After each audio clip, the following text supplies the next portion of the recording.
Chapter 15.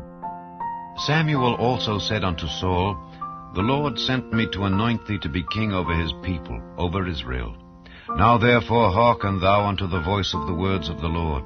Thus saith the Lord of hosts, I remember that which Amalek did to Israel, how he laid wait for him in the way when he came up from Egypt. Now go and smite Amalek, and utterly destroy all that they have, and spare them not, but slay both man and woman, infant and suckling, ox and sheep, camel and ass. And Saul gathered the people together, and numbered them in Telaim, 200,000 footmen, and 10,000 men of Judah. And Saul came to a city of Amalek, and laid wait in the valley. And Saul said unto the Kenites, Go, depart, get you down from among the Amalekites, lest I destroy you with them. For ye showed kindness to all the children of Israel when they came up out of Egypt. So the Kenites departed from among the Amalekites. And Saul smote the Amalekites from Havilah until thou comest to Shur, that is over against Egypt. And he took Agag the king of the Amalekites alive, and utterly destroyed all the people with the edge of the sword. But Saul and the people spared Agag, and the best of the sheep, and of the oxen, and of the fatlings, and the lambs, and all that was good, and would not utterly destroy them. But everything that was vile and refuse, that they destroyed utterly. Then came the word of the Lord unto Samuel, saying, It repenteth me that I have set up Saul to be king, for he is turned back from following me, and hath not performed my commandments. And it grieved Samuel, and he cried unto the Lord all night. And when Samuel rose early to meet Saul in the morning, it was told Samuel, saying, Saul came to Carmel, and behold, he set him up a place, and is gone about, and passed on, and gone down to Gilgal. And Samuel came to Saul, and Saul said unto him, Blessed be thou of the Lord, I have performed the commandment of the Lord. And Samuel said, What meaneth then this bleating of the sheep in mine ears, and the lowing of the oxen which I hear? And Saul said, They have brought them from the Amalekites, for the people spared the best of the sheep and of the oxen to sacrifice unto the Lord thy God, and the rest we have utterly destroyed. Then Samuel said unto Saul, Stay, and I will tell thee what the Lord hath said to me this night. And he said unto him, Say on. And Samuel said, When thou wast little in thine own sight, wast thou not made the head of the tribes of Israel?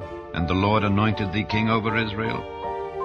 And the Lord sent thee on a journey, and said, Go and utterly destroy the sinners, the Amalekites, and fight against them until they be consumed.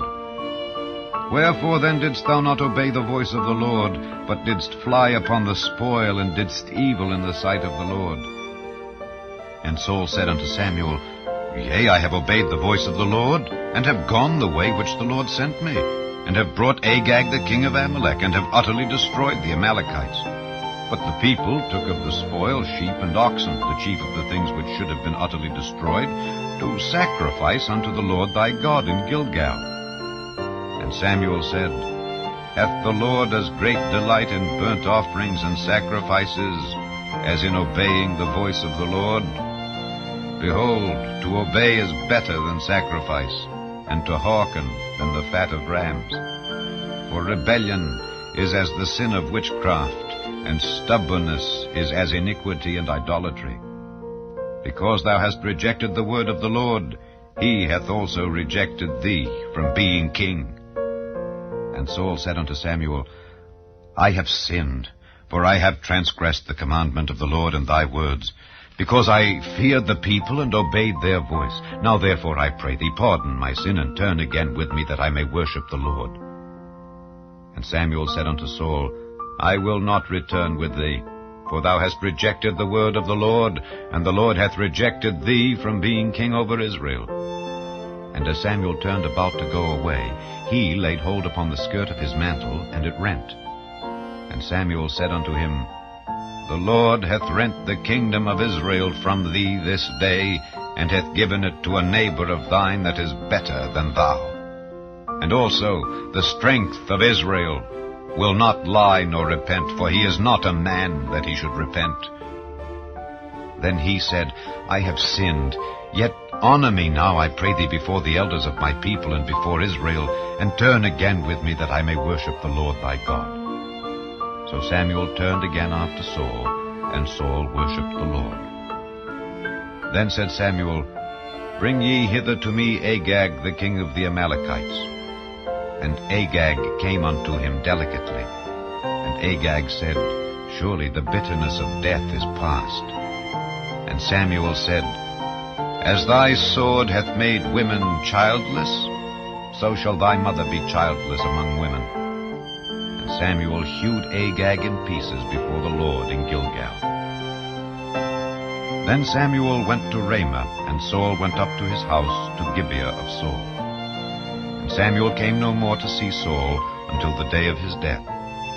Nevertheless Samuel mourned for Saul, and the Lord repented that he had made Saul king over Israel.